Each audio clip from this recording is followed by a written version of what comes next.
No stop. I'm in Agro de Bazán, in the core of Salnes, one of the 5 subregions in the appellation of origin Rías Baixas. Agro means crop field, and I'm looking forward to meeting Diego Rios, the person in charge to guide me around this particular winery. We're actually very close to the ocean. Let's say that the Salnes Valley is probably the one that has more territory on the coast of all 5 sub-appellations within Rías Baixas. It was founded in 1981 by the Otero family. They made their business in a different area. They were the owners of a sea canned fruit industry, and pretty successful. And then in the 80s, they decided to jump into a different business regarding to that sense of territory and that engagement with the culture, with the local culture. So wine was the answer. That's how he traveled a lot through France, through Germany, and all these very important wine regions of Europe. And he brought back here the idea of this French chateau with a Spanish touch. The founder, Manuel Otero, decided to bring all the stonework from a 19th century building in Pontevedra, and the tiles that decorate the facade were the smart answer to combat the humidity in the area.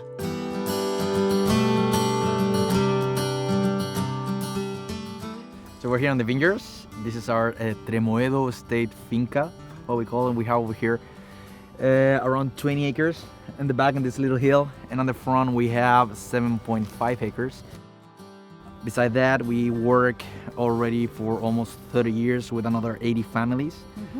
This is what we call small-scale agriculture. In Galicia, it's very typical. That's the way actually of producing grapes here in the area. And each family has around 1.5 to 3 acres each. So it's very small, actually it's very small scale. And also, I will say that probably 90% of it, or even more maybe, is displayed in this, what we call parra gallega. This is a very particular trellis system that you are not gonna find in such a vast extension anywhere else in the wine world. Why? First, because in Galicia in the past, families used to grow vines on top and other crops on the bottom. The second reason is due to the high volume of rainfall in the region. And what you want to do is to cover the soil with this green grass or weeds in order to not have that much of a loss with the rain. And whenever you have this green cover, you want to get your grapes as far as you can from the humidity of the soil, in order to get healthy grapes at the end of the season and not just fungal diseases or botrytis. So that's why you want to go high as much as possible, also in order to get the wind in and dry them out whenever it rains during the summer. And last but not least, it's because that's actually speaks about the tradition and it speaks about the plate, and it's the know-how of the people. It's the way our machinery is actually set to work, and all of our new plantings and our new vineyards actually are in the same system. Although there's other producers here in the area, they're all already trying in the Spalier. But we kind of like want to stick to the tradition and stick with what actually is well known here and what Galicia is well known for. Have you noticed any differences in the production of the wine due to climate change? The moment of the harvest. So we have years in the past where the harvest has started already in October, the first days of October, or middle September towards the end. And now we have 2 vintages, like for example, 19 and 20, where we started, in 19 we started the first week of September, I think around the 10th, on the 7th. And in last year we started actually the very first days of September, the 3rd and the 4th, were actually the first day that we got grapes in. So actually it has gotten pretty early, also bud breaking, also the blossom. So we're talking about the last 2 years, at least 14 days earlier. The direct effect on the wines is not as clear yet. So actually what exactly is going to happen in the profile of the wine is very uncertain, I will say. But there are already some studies, some research that shows that probably for the second half of the 21st century, what we're going to have here in Galicia is an increase in 3 Celsius degrees inland, and on the coast at least 2. And this is more certain about temperature than what is going to happen with precipitation. That's not very clear what is going to happen. It's supposed to be like rainy fall and rainy winter and very dry summer, but that's we're going to see in the future what actually is going to happen in this direction. We keep talking about the multiple theories on the subject on our way to a different vineyard, and Diego concludes. What we do in order to prepare ourselves for it, I will say that on a daily basis, what we do is to work very as sustainable as we can every day in the vineyards. Diego shows me the decomposed granite soil with obvious remains of the canned seafood industry and gives me the final information on the effect of the rain. What's that? These are shells. It is sandy. The water comes down from the highest part of the vineyard towards the lowest part of the vineyard. That's why in the tip of the little hill that we were there, what we have is that the vines are a little bit more controlled in terms of vigor, because Albariño is a very vigorous plant, and it rains so much here that it tends to grow very big.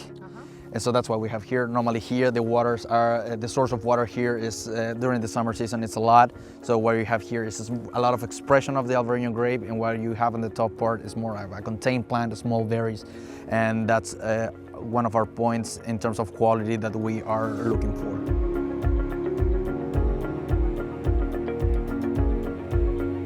What R&D+I projects does Granbazán have? We have, the main one we have going on since vintage 2019, which is a completely new division of our plots, of our vineyards, and vinificating them separately.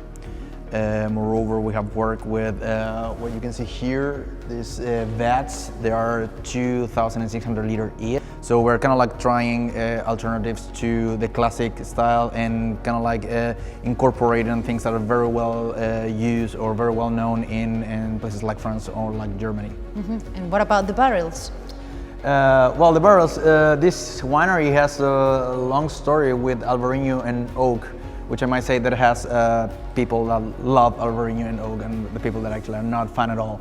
But the first barrel Albariño that we produced was back in 1989. This winery was one of the wineries here in the D.O that pushes to create the classification of barrel Albariño, because back in the day, in the 80s, all the Albariños that had a little bit of a oak influence or profile were rejected in the Consejo Regulador, and the council that decided that approved the wines from the D.O as it wasn't in the fresh, fruity, expressive side of Albariño, which what actually was the main thing.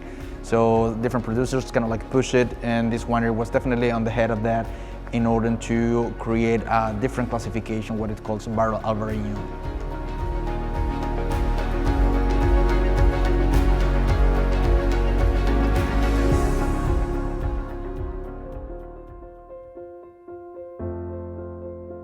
The Chilean enologist opens his heart and tells me that he had been working in Germany and in the US, always focused on white wines. When I ask him what he likes about working in Galicia, he has a clear answer. Galicia is people from the sea, so there's a lot of there's another rhythm and another atmosphere, and the people are extremely warm. But I would say like what completely conquered my heart, it was the food. So the first time I came here, I found the food like one of the best food I ever had in my life. It's very unique, very pure. I will say very honest, not very not much condiment, not much spices. It's just like the pure sea taste, and I think that was amazing. What do you think it's important to taste the wine in the place where it's made? Well, I guess if you travel all the way here and you are able to experience the wine and the food and the place as a whole, like you're here, you have like the breeze coming from the ocean, and you pair your wines with fresh product from the Atlantic, it gives you the whole feeling. And moreover, if you come here to the winery, visit the winery, you're gonna see how much work is actually behind a bottle of wine. Is it a must to do it by hand in the appellation of origin? It is. Not everything, but the harvest, it is a must. Lucky me. This is 2019 Etiqueta Ambar, or Amber label if you translate it to English. So this is a selection of plots that we vinificate here in the winery. So what you're gonna have here is it's a very expressive Albariño, and with with a higher or with a very potent palate, very potent mouth feeling. What would you call like smoothness or broadness of the wine.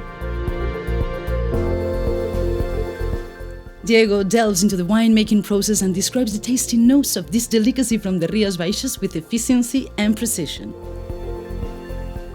Moreover, it's what we call much of our gourmet wine. It's a wine that I like to enjoy eating with some sort of food. What kind of food? Well, definitely, if you go to cheese, for me the option will be more like a cheap cheese or goat cheese, because you have in the case of goat cheese, you have the acidity, you have, and in the cheap cheese you have they're more greasy, so it kind of like it helps you to balance up the wine, to balance up the acidity of the wine. We have also some local products here. They are, of course, the must if you come to Galicia. You have the Galician octopus. And then we spent some more time talking about life and celebrating the wonders of this astonishing land and its people, while we kept enjoying the Ambar label in the amazing place where it was born.